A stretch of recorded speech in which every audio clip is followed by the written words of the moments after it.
Wakil Ketua KPK Saud Situmorang dalam sebuah program dialog televisi mengundang reaksi luas dari pimpinan dan anggota organisasi Himpunan Mahasiswa Islam HMI. Melalui konferensi pers hari ini, Saud Situmorang menyampaikan permintaan maafnya.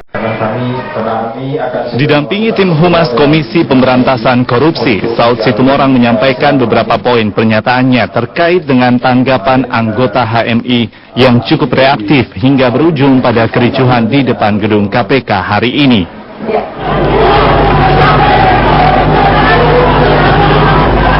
Setidaknya ada 4 poin pernyataan Saud Situmorang yang pada intinya menyampaikan permohonan maaf pada seluruh pengurus dan anggota Himpunan Mahasiswa Islam. Saya perlu memberikan klarifikasi, itu satu.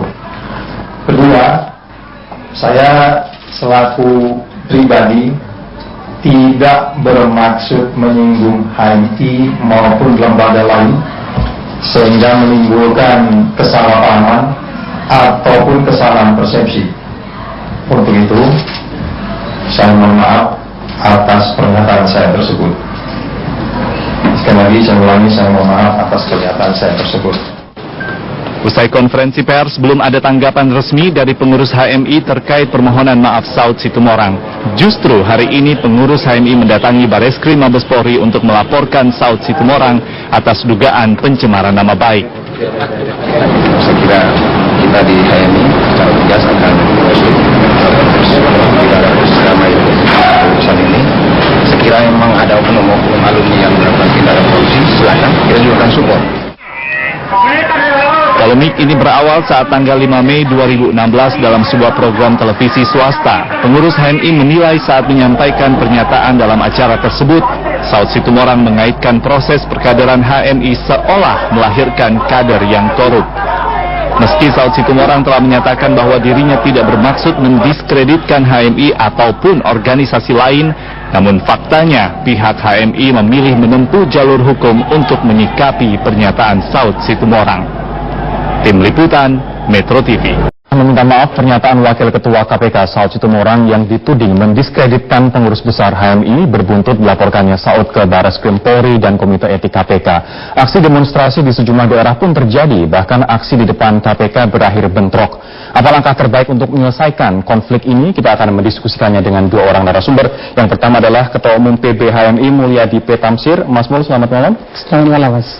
Kemudian mantan Wakil Ketua KPK Haryono Umar. Pak Haryono, selamat malam. Selamat malam. Saya akan ke Mas Mulyadi terlebih dahulu. Pak Saud kan sudah minta maaf pagi tadi. Tidakkah ini sebenarnya sudah menyelesaikan masalah, Mas Mul? Gini, persoalannya ini kan bukan antara Pak Saud Situmorang dengan PB HMI saja.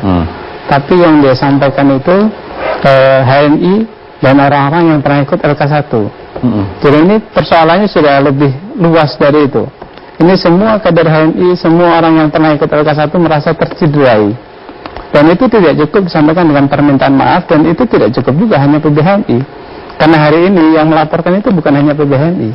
Ada PB HMI, ada KAHMI, dan ada pengurus cabang, pengurus Batko. Ini yang melaporkannya ke Bareskrim dan ke Polres-Polres seluruh Indonesia? Iya, Polres-Polres dan Polda seluruh Indonesia. Karena semua kader HMI merasa terjerai, merasa tersakiti atas perkataan Pak Saud Situmorang. Apa alasannya kemudian menggerakkan seluruh wilayah Indonesia untuk lapor ke Polres masing-masing? Nanti takutnya ada cicak buaya jilid keberapa? Jilid keempat nanti.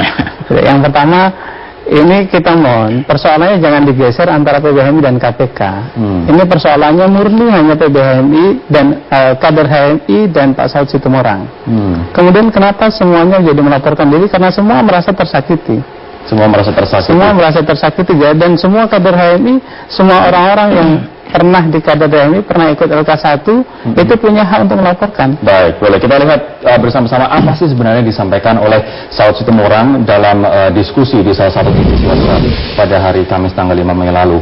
Mereka orang-orang cerdas ketika mahasiswa, kalau di HMI minimal LK1, tetapi ketika menjadi pejabat mereka korup dan sangat jahat. Ada pernyataan yang mengatakan bahwa kalau misalnya dilihat secara cermat, tidakkah ini sebenarnya merujuk pada mahasiswa secara umum, tapi dikarenakan Pak Saud dekat dengan HMI pada waktu dia masih menjadi staf ahli di BIN, kemudian ingatnya adalah HMI kebetulan di LK1. Ya. Anda mengartikannya seperti apa, Mas? Di situ jelas disampaikan kalau di HMI dia minimal LK1. Betul, di awal dia kan dia sampaikan, saya selalu bilang mahasiswa itu pintar kalau dia minimal LK1. Tapi begitu menjabat dia menjadi curang, jahat dan greedy, jadi serakah. Dan dia mengambil contoh di gerakan mahasiswa, di kemahasiswaan itu HMI. Otomatis ini berimplikasi pada regenerasi perkaderan di internal organisasi himpunan mahasiswa Islam. Kami merasa dirugikan karena kita diambil contoh di situ dan contoh yang tidak baik.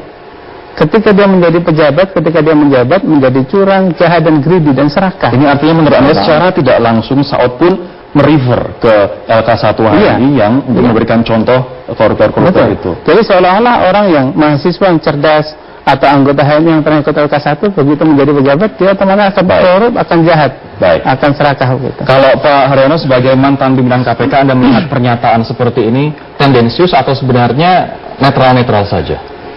Yang jelas ini salah gitu ya. Dan Pak Saud sudah mengakui itu salah, dia sudah minta maaf.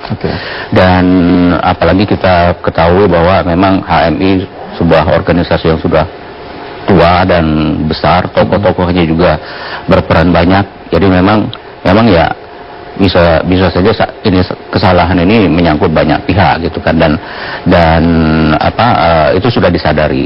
Tetapi ya terlepas dari itu semua, yang jelas Pak Saud kan sudah minta maaf. Tetapi kalau menurut saya permohonan maaf itu karena ini kan yang disampaikan itu kaitannya dengan tugas pokok dan fungsi KPK. Jadi artinya tidak bisa lepas juga KPK. Jadi makanya pimpinan KPK juga ingin urun rembuk lah. Bagaimana ini sebetulnya, dan saya yakin itu bisa diselesaikan dengan baik. Ini artinya sebenarnya dengan permintaan maaf masalah menurut Anda sudah selesai? Belum, itu kan baru secara individu. Tentunya tidak bisa semudah itu ya kan Mas Firdaus. Perlu intens dari apa sih sebetulnya yang dimaksudkan oleh Pak Saud itu. Sebenarnya ucapan dia itu maksudnya apa gitu. Sehingga kalau sudah dari hati ke hati semua tokoh-tokoh dari HMI, kemudian juga dari pimpinan KPK, kemudian Pak Saud juga diminta juga untuk secara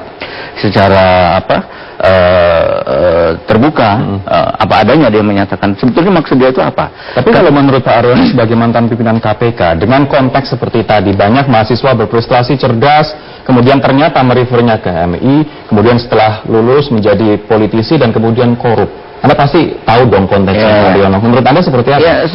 Itu kan kalau pejabatnya banyak yang memang yang korup gitu kan. Mulai dari segala macam itu kan ada yang sudah ditangani oleh KPK, kejaksaan maupun kepolisian. Tetapi mereka itu bukan karena apakah alma maternya, itu kan memang kita di Indonesia kadang-kadang suka tidak fair gitu.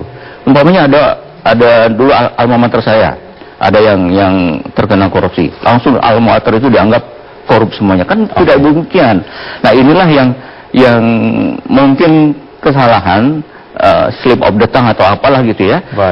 Karena pikirannya karena dia dekat dengan HMI selama ini, padahal kemungkinan kalau kita mengatakan banyak yang korup, iyalah kondisi sekarang ini. Tapi bukan karena institusinya, bukan karena alma maternya.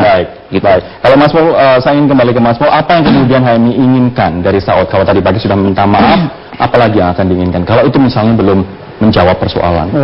Pertama gini, kalau hemat kami, posisi Pak Saud Situmorang sebagai pejabat publik dan penegak hukum itu sudah tercederai dengan apa yang disampaikan.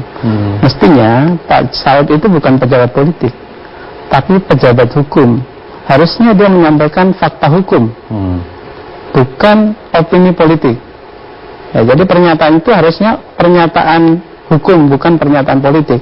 Nah ini, dan harapan kita ke depan tidak ada lagi pejabat-pejabat seperti KPK itu menggunakan, memanfaat institusi, memanfaatkan jabatannya untuk mencari popularitas secara personal. Saya tadi juga membaca bahwa ini meminta untuk Saud Situmorang meminta maaf kepada media massa 5 hari berturut-turut. Betulkah itu? Nanti mohon dijawab. Kita akan jeda terlebih dahulu. Mas Mo, Anda akan segera kembali sesaat lagi. Minta Saud meminta maaf langsung kepada HMI dan juga melalui media massa secara 5 hari berturut-turut. Betul Mas Mo?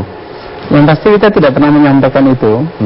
Mungkin ada rilis dari hasil rakernas kami mungkin ya, yang saya baca, Mungkin ada menyampaikan seperti itu, tapi kita di HMI, di PBHMI tidak pernah menyampaikan itu. Kalau PBHMI inginnya seperti apa? Permintaan maaf sudah tadi pagi terbuka kepada media. Karena ini sudah melukai perasaan seluruh kader HMI se-Nusantara, kita pengennya ya kita tempuh melalui jalur hukum. Tetap akan maju jalur hukum. Tetap akan maju jalur hukum. Anda tidak khawatir bahwa nanti akan membenturkan kembali KPK dengan Barreskrim Polri? Tidak, karena kita minta secara profesional, makanya kita tidak ingin menghadap-hadapkan persoalan ini antara HMI dengan KPK. Ya, tapi ini murni persoalan Saud Situmorang. Jadi kita minta dari pimpinan KPK juga bisa jernih, masyarakat juga bisa jernih melihat bahwa ini persoalan bukan persoalan institusi. Bahwa HMI secara institusi iya, karena cara nyata jelas disebut situ HMI. Tapi untuk misalnya demonstrasi seperti itu, bukankah itu justru malah menyerang institusi, Mas? Ada logo KPK dicoret-coret, kemudian melempar batu ke gedung KPK. Kenapa bisa sampai terbawa secara institusinya? Pertama yang harus dilihat di situ, nanti akan kita lihat juga, kita telah secara langsung apakah ini murni teman-teman, inisiasi teman-teman untuk melakukan hal seperti itu, atau ada yang provokasi. Biasanya dalam aktivitas atau demo seperti ini sangat rawan provokasi dari pihak-pihak lain. Itu yang coba nanti kita akan telah, itu yang pertama. Yang kedua, Pak Saud juga harus melihat bahwa ini sebenarnya ekspresi kemarahan teman-teman atas apa yang disampaikan oleh Pak Saud Situmorang. Ini ekspresi teman-teman, bukan skenario. Karena saya dari awal sampaikan ke teman-teman, silakan aksi tapi secara damai. Sudah ada dari himbauan dari PBHMI seperti itu ya. Karena kita organisasi intelektual, organisasi mahasiswa, jadi silakan lakukan aksi karena tujuannya adalah untuk menyampaikan aspirasi, tapi lakukan secara damai supaya tidak mencederai organisasi. Sejauh apa investigasi internal untuk menyelidiki ini? Dikarenakan 2 anggota polisi terluka karena lemparan batu, logo KPK juga dicoret-coret, begitu, kemudian batu juga dilempar-lempar, wartawan juga harus mengungsi ke dalam ruang di KPK. Sudah sejauh apa? Yang pasti ini kan kejadiannya tadi sore. Ya, malam ini kita akan rapat dengan teman-teman. Kebetulan ini Senin malam agenda kita rapat rutin. Itu akan kita bahas. Kemudian nanti akan kita investigasi, kita bentuk tim karena di HMI juga ada bidang hukum HAM dan juga ada lembaga hukum mahasiswa Islam. Mereka nanti akan kita instruksikan untuk coba menginvestigasi apa sungguh yang terjadi di lapangan. Baik, pemirsa, kami juga harus menyatakan bahwa kami sudah berusaha mengundang Saud Situmorang, namun yang bersangkutan berhalangan untuk mengikuti dialog kami di sore hari ini. Saya akan ke Pak Haryono lagi. Pak Haryono, Pak Saud pernah berkata di media begitu, dia mengatakan jika terpilih menjadi pimpinan KPK, Saud akan membatasi diri berbicara ke media massa. Apakah ini artinya Saud tidak mematuhi pernyataan yang dia buat dulu, kalau menurut Anda, Pak? Pimpinan KPK itu kan pejabat publik. Personil pimpinan KPK itu sama dengan KPK. Karena di undang-undang disebutkan bahwa yang KPK itu adalah pimpinan. Yang lain itu bekerja untuk pimpinan. Jadi artinya, karena dia adalah pejabat publik, tentunya dia tidak akan bebas dari berhubungan dengan media massa dan segala macam. Nah, itu godaan terbesar bagi KPK, bagi pimpinan KPK. Kalau uang KPK tidak akan tergoda. Godaan terbesar untuk tampil di media. Iya, itu dia. Itu. Nah, cuman perlu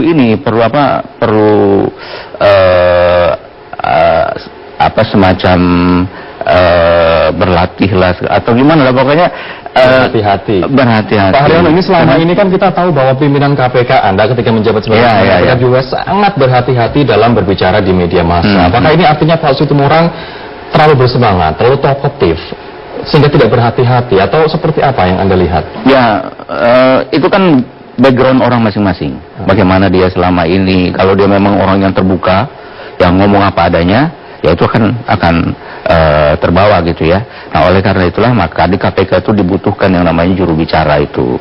Juru bicara lah yang berbicara semua apanya. Seperti dulu kan umpamanya Pak Johan. Nah, Pak Johan lah yang mengatakan semua. Pimpinan itu hanya hal-hal yang penting, terutama dan mungkin yang lebih baik betul-betul fokus kepada pekerjaan, fokus kepada bagaimana penindakan, pencegahan segala macam. Jangan sampai energi itu dihabiskan untuk yang seperti ini. Ini artinya berarti Pak Saud tampil di media untuk membahas itu, walaupun salah satu saat ini fokusnya KPK adalah pencegahan, itu seharusnya tidak perlu. Untuk berdialog untuk menjelaskan sesuatu kepada publik memang perlu, tetapi harus dipilih mana yang tepat, mana yang tidak tepat. Jadi jangan sampai hal-hal yang sensitif, ini kan sensitif seperti ini, jangan sampai terjadi seperti itu. Oleh karena itulah maka kalau ada pihak-pihak yang mengingatkan biasanya di dalam KPK tuh, Bapak tadi umpamanya ngomong begitu itu sensitif, segera umpamanya klarifikasi, sudah minta maaf segala macam. Jangan sampai dibiarkan seperti ini ya Mas Firdaus. Kalau dibiarkan jadinya kan panjang gitu. Dan saya yakin ini, saya yakin teman-teman juga, saya juga banyak tokoh-tokoh HMI yang besar-besar itu. Mereka tuh berjiwa besar kok. Kalau umpamanya ini betul-betul KPK dan Pak Saud betul-betul minta maaf dengan sesungguhnya, saya yakin itu akan dimaafkan. Akan dimaafkan, Mas. Ini akan dimaafkan tidak, Mas Bo? Kalau saya berpandangan, karena ini sudah melukai perasaan sekian ratus ribu kader HMI dan sekian juta alumni, memang sampai saat ini kalau bicara akan dimaafkan atau tidak, kalau tanyanya hari ini, tidak akan dimaafkan. Tidak akan dimaafkan. Sebab kalau permintaan maafnya, karena kita orang Islam, orang beragama, permintaan maafnya kita maafkan. Hanya saja karena kita sudah menempuh jalur hukum harus dilalui. Tidak akan ada pencabutan itu laporan ke Barreskrim, Mas? Tidak, kita cabut. Ini Pak Saud mengatakan dia akan sebenarnya mengklarifikasi pada hari Sabtu, tapi dikarenakan berbagai macam hal, kemudian baru bisa mengklarifikasi pagi tadi. Apakah klarifikasi yang disampaikan Pak Saud ini terlambat menurut Anda? Yang pasti kalau bicara terlambat bisa jadi iya. Ya. Hanya saja memang dari awal begitu Pak Saud menyampaikan dan kemudian itu dia menyampaikan kan secara live di acara TV yang live dan langsung disaksikan oleh banyak kader HMI di seluruh tanah air dan mereka langsung bereaksi. Jadi kalau Mas melihat kejadiannya malam Sabtu, malam Jumat, itu hari Sabtu sudah langsung ada reaksi. Ada beberapa teman-teman cabang sudah melakukan aksi. Nah, ini artinya apa? Bahwa apa yang disampaikan oleh Pak Saud Situmorang itu didengarkan dan dilihat secara langsung oleh ratusan kader HMI. Dan itu yang harusnya langsung disampaikan saat itu juga. Ya, mestinya begitu Pak Saud melihat ada reaksi begitu, atau tidak perlu ada reaksi mestinya. Kalau memang dia mengakui dia melakukan kesalahan, tanpa ada reaksi itu langsung melakukan permintaan maaf. Kita akan juga terlebih dahulu, tapi nanti saya juga akan menanyakan, kalau misalnya mau adil, Mas Mo, ada sejumlah alumni HMI yang toh juga terbukti melakukan korupsi. Anas Urbaningrum, Andi Malarangang, kemudian Akil Mukhtar. Nah, bagaimana Anda menanggapi ini dengan objektif? Kami akan menanyakannya sesaat lagi. Tetaplah bersama kami di Prime Time. Alumni HMI itu juga terbukti melakukan korupsi. Seperti Anas Urbaningrum, mantan ketum BBHMI, kemudian ada Akil Mukhtar, Waudin Nurhayati dari Papua, Andi Malarangang, alumni HMI Jogja. Nah, kenapa begitu seolah-olah reaktif menyikapi pernyataan dari Saud? Begini, harus dipisahkan antara dia secara person atau dia secara kelembagaan. Kalau kelembagaan yang disampaikan Pak Saud Situmorang itu, begitu dia ikut HMI LK1, ini seolah-olah lembaga, seolah-olah institusi HMI yang gagal dalam melakukan perkaderan. Beda halnya ketika apa yang dilakukan oleh katakanlah beberapa senior itu, begitu dia lepas, nah itu sudah pengaruh eksternal yang lebih dominan ketimbang pengaruh internal. Artinya bahwa kita sudah mencetak, mendidik, menjadikan generasi bangsa ini menjadi orang-orang yang islami, intelektual, dan kemudian kita distribusikan ke seluruh lini pengabdian. Jadi kalau melihat HMI jangan hanya orang-orang yang berada di wilayah politik saja. Ya. Banyak sekali kader alumni-alumni HMI yang sekarang menjadi guru di pelosok-pelosok desa terpencil, menjadi dokter di desa-desa terpencil, menjadi pengabdi-pengabdi yang tulus. Dan saya kira banyak sekali kader-kader HMI yang sampai sekarang clear and clean. Tapi yang ditakutkan masyarakat adalah adanya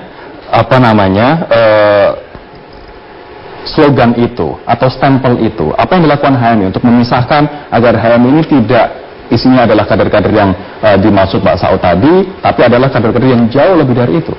Begini Mas, kalau kita lihat, coba kita bandingkan jumlah kader HMI, alumni HMI yang mengabdi dengan tulus, dengan ikhlas, dan sampai saat ini clean.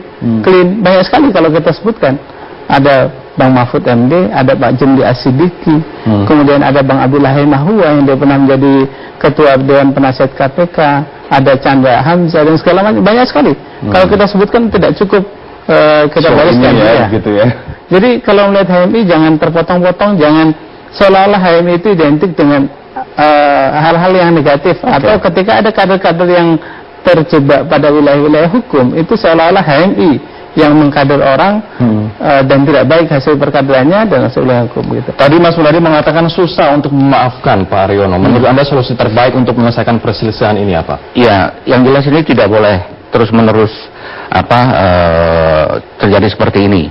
Harus dicari solusi yang terbaik. Mungkin harus ada mediasi lah ya, karena kalau dibiarkan saya khawatir, sayang nanti baik itu KPK, karena yang namanya pimpinan KPK itu KPK loh. Secara kelembagaan. Secara kelembagaan, karena kita tidak bisa memisahkan, oh itu hanya Pak Saud, nggak bisa, karena apalagi yang dibicarakan itu adalah terkait dengan tugas pokok dan fungsi KPK.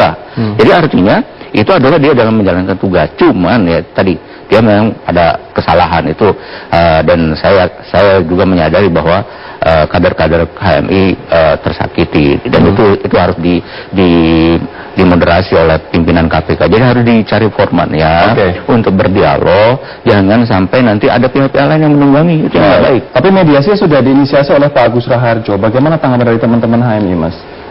Saya kira tidak sesederhana itu, karena ini eskalasinya lagi tinggi teman-teman. Ya, saya kira tidak bisa serta-merta hari ini kita ketemu segala macam seperti itu, karena ini menyangkut perasaan kader. Jadi ya, sudah kita dari awal dia sampaikan kita akan temui jalur hukum, ya, kita silahkan Pak Saud Situmorang menjalani proses hukum berikutnya. Walaupun pimpinan KPK keseluruhannya akan datang begitu baik-baik ke menemui pimpinan pengurus besar HMI, ini juga tidak akan diterima. Saya kira pertemuan berikutnya kita akan lihat, tapi sampai saat ini kita berpikir silahkan Pak Saud Situmorang untuk menempuh jalur hukum. Besok akan aksi lagi, Mas? Nanti kita lihat, kan ada strategi-strategi lanjutan. Kalau boleh tahu strateginya apa? Di saat dia sudah minta maaf, kemudian tidak mau menerima kedatangan dari pimpinan KPK karena tidak semudah itu, lantas ini masyarakat juga perlu tahu, karena kita tidak ingin apa yang terjadi di KPK hari ini terjadi lagi besok. Yang pasti kita juga tidak ingin kejadian tadi terjadi lagi, bukan hanya di KPK tapi di seluruh penjuru tanah air. Kalau tak ada aksi, kita akan melakukan aksi secara damai. Nah, tapi nanti kita lihat apa strategi. Artinya besok akan ada aksi lagi di KPK. Nanti kita lihat apakah aksi lagi di KPK atau tidak, atau aksinya di mana atau seperti apa. Nanti akan kita lihat. Mungkin ada yang usulan, saya nggak tahu benar dari PBM atau bukan, untuk menginikan kepada komite etik KPK, biar komite etik yang akan melakukan investigasi, kemudian memberikan sanksi atau apakah kepada yang kalau memang betul-betul ada kesalahan di situ. Jadi itu akan lebih elegan dibandingkan dengan melapor ke Barreskrim, begitu? Iya, karena itu nanti laporan itu kan juga akan lama nanti ditangani. Dan itu tadi yang saya ingatkan, bahwa yang namanya pimpinan KPK itu KPK. Beda dengan pemain dirjen. Itu bukan kalau dia bukan. Itu kita bisa mengatakan itu adalah anggota atau oknum gitu. Tapi kalau pimpinan KPK itu KPK. Mas, yang pasti begini, setiap persoalan pasti ada jalan keluarnya. Ya. Yang harus dicatat bahwa kita juga melihat ini dalam kacamata bagaimana kita menjaga marwah institusi KPK dan memperkuat KPK. Tidak ada niatan kita untuk memperlemah KPK. Jadi makanya kita dari awal tidak ingin diperhadap-hadapkan antara HMI dengan KPK, dan kita minta dan kita support KPK untuk melakukan aksi-aksi pemberantasan korupsi. Kita siap menjadi mitra. Kita siap menjadi mitra, kita siap menjadi kawan, kita siap mensupport KPK dalam melakukan aksi-aksi pemberantasan korupsi. Baik.